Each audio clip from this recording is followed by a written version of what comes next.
Happy Monday. Thank you for joining us for this week's Weekly Wisdom.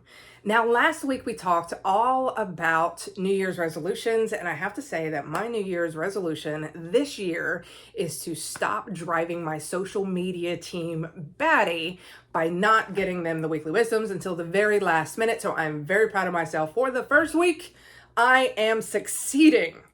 Small steps, small baby steps, taken consistently over time.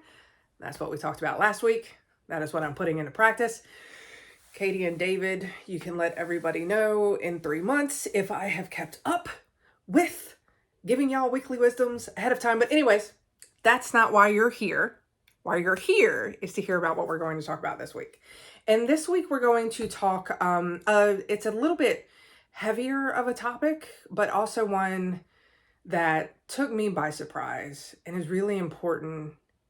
If you're somebody like me that emotions are hard, this may be a surprise for you because it definitely was me.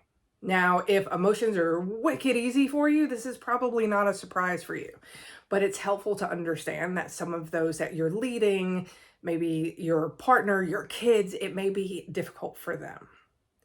So what we're talking about this week is holding two opposing emotions at the same time.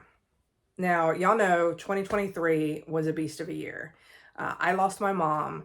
My husband lost his father. And so both of us were dealing with family tragedies and a lot of firsts all at the same time. And during the holidays, Christmas in particular, my mother-in-law came down to visit, and it was filled with magic and joy, and we were watching my 7-year-old have the time of her life, and we were getting everything ready and preparing for Santa and learning about each other's traditions that we didn't know about. And it was an amazing time.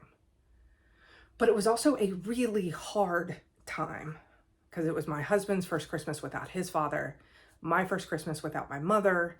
And as we're going through and we're sharing these traditions with each other, we're remembering the traditions from when we were kids, because our parents were the ones that taught us these traditions.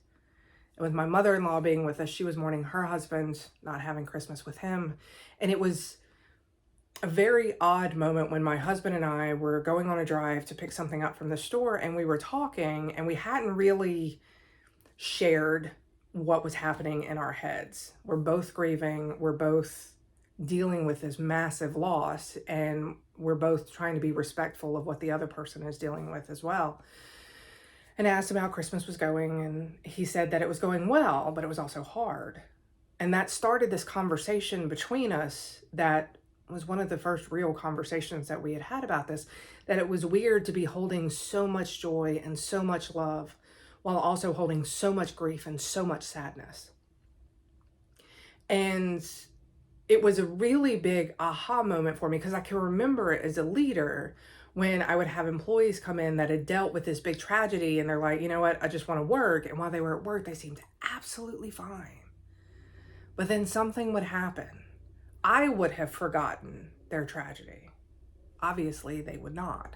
And something would happen that to me didn't mean anything. And all of a sudden they were in tears and had to leave the floor. And I always struggled with that. I'm like, either you're fine or you're not.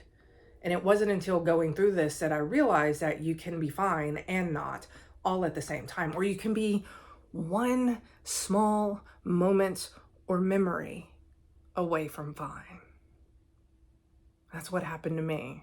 Everything was fine. I was having a wonderful time. And then there was a moment, and it reminded me of my mom. And all of a sudden I very much was not fine. And so if you are leading others, or you love others, or you're interacting with others, if you are dealing with humans of any kind, understanding that we are complicated, messy, emotional creatures that like to think that we're logical, and we're really not. And when you're seeing somebody, or you know somebody's going through a rough time, giving them space to kind of have those wide range of emotions, even if it doesn't make sense to you.